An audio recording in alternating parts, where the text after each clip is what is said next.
What's going on, guys? It's Gare here with another pickups video for you. And this week I don't really have a whole lot to show.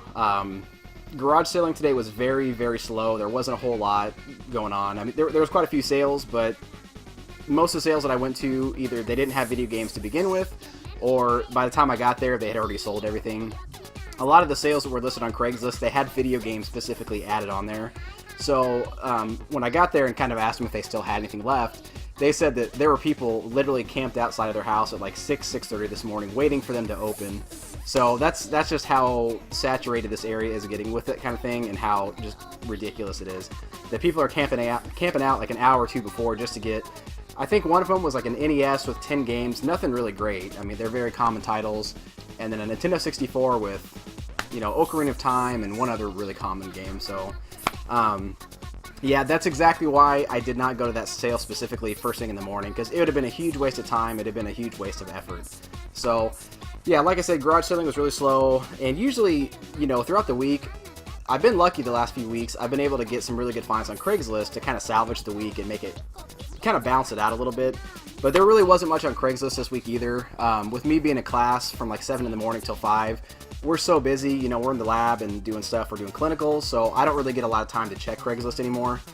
And the one thing that I did see on there, it was actually a pretty good deal. It's a Nintendo 64 with like 12 games, one of which was Conker's Bad Fur Day, which I would have loved to have gotten. I've already got the game, but mine's not very good shape, so it would have been good to get a, you know, an upgrade on it. But some other good games, I can't remember what they were. Like 3 controllers, all the cables, a rumble pack and everything for $50. But like literally, I think 45 minutes is after it was posted is when I saw it. It was already snatched up. Like somebody had already made a deal with the guy to go get it. So, like I said, that's just how crazy this area is getting. It's kind of killing my enthusiasm for doing this a little bit. I'm not gonna lie. But anyway, I'll show you guys what I got throughout the week, the few things that I got today, and that'll be it. So this will be a pretty short video. Okay, so first up, I'll show you guys something I got that I was really excited to get. I've been wanting to get one for a while, and I finally got me a PS Vita. I've been wanting this thing since it first came out. I just, you know, nowadays with systems, I really try not to buy them within the first couple years that they're coming out, just because, one, they're going to be really expensive. 2, there's not going to be a really vast selection of games, and 3, you know, a lot of times that's kind of when they're working the bugs out. There's usually a lot of issues with the systems themselves. So I wanted to wait until I could get this for under $100, and someone put it on Craigslist the other day for $80. So it came with this, it came with the charger, the box, and it actually had a few games on there. It had Final Fantasy X and X-2, the HD remaster. What else? It had Batman Arkham Origins Blackgate, and one other game, I can't remember. So it was actually a pretty good deal. $80, I was really happy to get that, because I've got a few Vita games that I really want to play, so I'm really happy to finally get through to play them. Okay, next up this is just a couple of games that I got off GameFly. They, you know, every once in a while they'll have big sales where they try to get rid of some of their inventory for pretty good prices. So I grabbed a couple PS3 games that I've been wanting to get for a while, and I really couldn't pass them up. So I grabbed Metro last night. It looks really cool. It's supposed to be like a kind of a horror survival game, so I'm really happy to play through this finally. And then picked up Dragon's Crown, which I really wanted to get this when it first came out. They had like that limited edition set that you could get with the art book. I really wanted to get that. It's just, I'm such a tightwad. It's got to be a really, really good game for me to buy at day one. So finally, I was really happy to pick these up. I think I paid $10 for Metro, and I think like 15 or 16 for Dragon's Crown, so I thought it was a really good deal. Alright, so next up here, this is just a few items that I picked up at a local pawn shop. All you guys that watch my videos every week, you guys know there's a pawn shop I always brag about.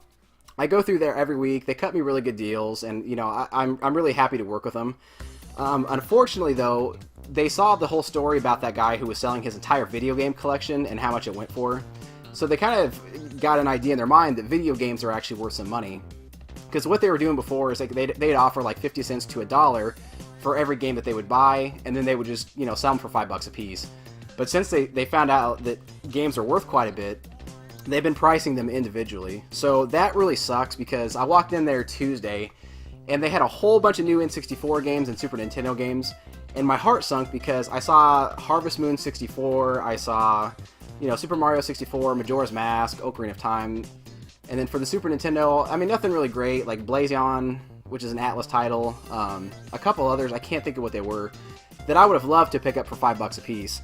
But then I saw a little sticker on there that they're individually marked, and they're right up there with retail. Like they'll knock a couple bucks off, but it's really, really unfortunate because, you know, that was one of the reasons I went there all the time. So I probably won't be buying many games from them anymore, but, you know, they still sell their Blu-rays for $5 a piece, so that's basically what I have to show you guys here. So anyway, I did pick up a couple good movies. Picked up Grindhouse, the double feature set. Deer Hunter, which I've never seen, but I've heard is a phenomenal movie, so I'm really looking forward to watching that.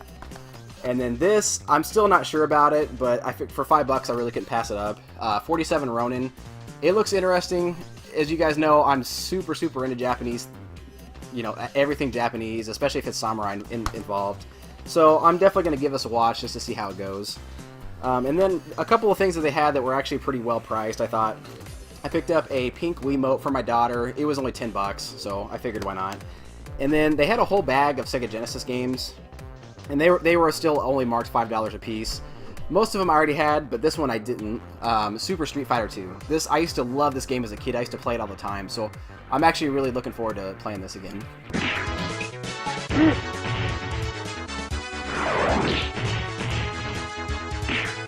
Okay, so now on to all the stuff that I got today garage sailing. Like I said, there really wasn't a whole lot to get today. I had really bad luck. Like the first 2 hours I was out garage sailing, every house I went to I just kept striking out. Boom, boom, boom. You know, nobody had games for sale. And then as the day went on, the houses I did go to, like the last 20 I went to, every single house had games earlier in the day, but they sold before I got there. So it was really frustrating. I was pretty pissed today. And the really messed up part about it was the last houses that I hit coming home are typically the houses that I hit first. Just usually the way I set my route up, those are the houses I hit first thing in the morning. So had I gone that way today, I would have actually probably gotten those games. But I decided to take a different route today, try something new, see if I had any luck, and it really screwed me over. So I'm really beating myself up. But anyway, I did score quite a few GameCube games. Nothing really spectacular. There's one good title in there, but as you guys know, I'm trying to get a complete GameCube collection, so to add this many games to my collection, I'm really happy to do.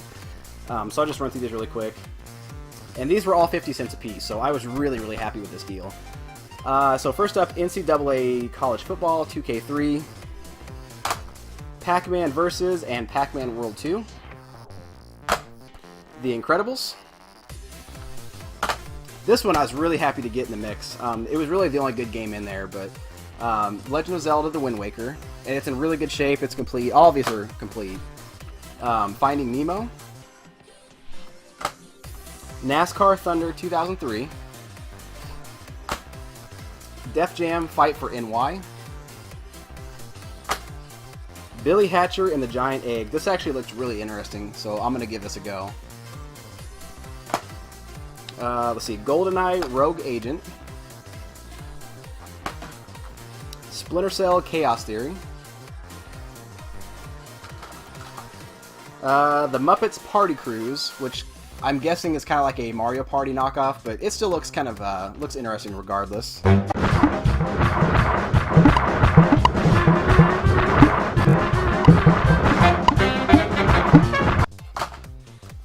Ty the Tasmanian Tiger, Bush Rescue, okay. Top Gun Combat Zones, Super Monkey Ball. I really like these games, so I was happy to pick this one up. And the last one here is the Scorpion King. And they actually had like 10 more games, but the discs weren't in the case. They said they had it in like some generic case or disc holder somewhere. So he said he's going to try to find them and then put them in the case, and he's going to call me to go pick them up. Hopefully that's the case. As a lot of you guys know, anytime you give your name and number out, 98% of the time you never hear back from them. So it would be nice to hear back because there was a few more decent titles. Like I said, most of them I just didn't have, which is really nice. And then I also picked up a couple controllers, which is always really nice, especially with that WiiU adapter that's coming out to add these to the system. But anyway, I got a black wired one, and then I got a platinum Wavebird, which is really nice. I was really happy to get this, and these were only $1 a piece. He didn't have the sensor for it, which really sucks, but he said that he was going to look for it.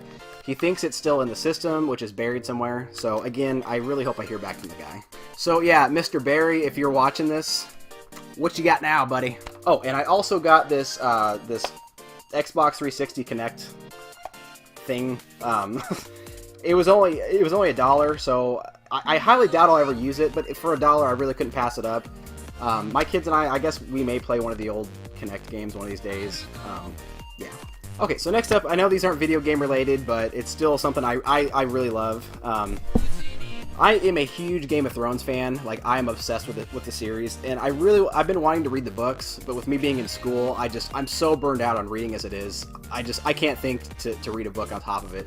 So anyway, I saw these books at a sale. They were 75 cents a piece, so I went ahead and picked them up. I'm getting tired of waiting for the show, to catch up with the books. So I'm gonna cheat. I'm gonna go ahead and start reading through the books to kind of figure out what's going on and kind of compare the differences, because I hear there are a lot of differences between the show and the books. So it'll be really interesting to go through these and kind of see what's going on. Okay, so last up, this is the last set of stuff I got here. Again, it's nothing spectacular at all, but it was a really good deal, so I was really happy to get it. So first off, I got Dragon Ball GT, the complete series. Dragon Ball GT, I wasn't crazy about. I actually slept. Like, whenever I'd watch it, I kind of fell asleep during a lot of the episodes. The first half of it I thought was really boring. The second half gets really exciting because that's when all the the dragons start attacking and stuff like that. But anyway, it was okay, and this was only $1, so I couldn't pass it up. Picked up Chappelle's Show Season 1. I know it's on Netflix, but the way Netflix is, they're always taking stuff off and adding stuff. I don't want to rely on it too much, so I picked this up for $1. For the PS3, I picked up Army of Two. This was only $1. That's the only reason I picked it up. And I've actually already got this, so if any of you guys want this, send me a message. We can work out a trade, or I might just give it away, because I don't have any use for it at all. And then I grabbed a couple more PS2 games. Let's see, Midnight Club 3 Dub Edition, Boogie, Rugby 2005, and Puzzle Challenge Crosswords. The only reason I picked these up is because they were 50 cents a piece and they're complete. And I'm semi-going for a complete PS2 collection. I know there's like 1,800 games, so it's very unlikely that I'll ever do it. But if I can come across games that are in really good condition, they're complete, and I don't have them, I'll pick them up. So, alright guys, so like I said, there really wasn't a whole lot this week. There wasn't anything at all spectacular. It was really pretty quite slow and boring week. To be honest, by the time 10 o'clock this morning hit, I was really happy just to get games, period. So hopefully next week will be a lot better. I'm feeling pretty discouraged. Like I said earlier, I'm just completely baffled at how many collectors there are in this town, how many resellers there are. Real quick story: there's a guy that works at GameStop who I'm pretty good friends with. Every time I go in there, we always chat for like 20 minutes, and he was telling me that he talks to a lot of guys that come in there. And there's probably about 4 or 5 guys that have admitted that they're game collectors. And this is the part that pains me, is they don't actually collect games to play them. They just collect them. Like, they know nothing about games. They don't really even give a crap about them. They literally told him it's something to do, and it's something that'll be worth money for them down the road. It's a good investment. And I mean, to an extent, I can appreciate that. If you have a hobby, it shouldn't matter what you're collecting, because that's your prerogative. And yeah, I mean, it is a good investment, because down the road, it's crazy to think what these things could be worth. So it is a really good investment. But for guys like me that really, and guys like you, all of you guys that watch this, who are really passionate about this stuff, and we want it because we truly cherish these things, we want to play them, things like that. It really pains me to hear that. So the fact that I'm missing out on stuff to people like that just could quite frankly give a shit less about these games. They're just doing it to make a quick buck, or they're just doing it for the hell of it. They could care less about the games themselves. It really does. It sucks. And like I said, it's starting to kill my ambition a little bit. It's making me kind of second guess myself about getting up early on Saturday morning to go garage sailing, to even go on Craigslist and try to contact these people. So hopefully I'll get another score like I did last weekend with that Final Fantasy 3. Because I was feeling that way last week, and I'm so glad I found that, because that kind of revitalized me to go back out and do this again. But it's getting really hard. It's going to be really, the market's getting really oversaturated, and I hate it. But anyway, I don't want to ramble on too much about it. Maybe I'll do a vlog about it sometime, because I'm sure a lot of you guys feel the same way. Yeah, thank you guys very much for watching. I really appreciate it, and I will see you soon. Take care.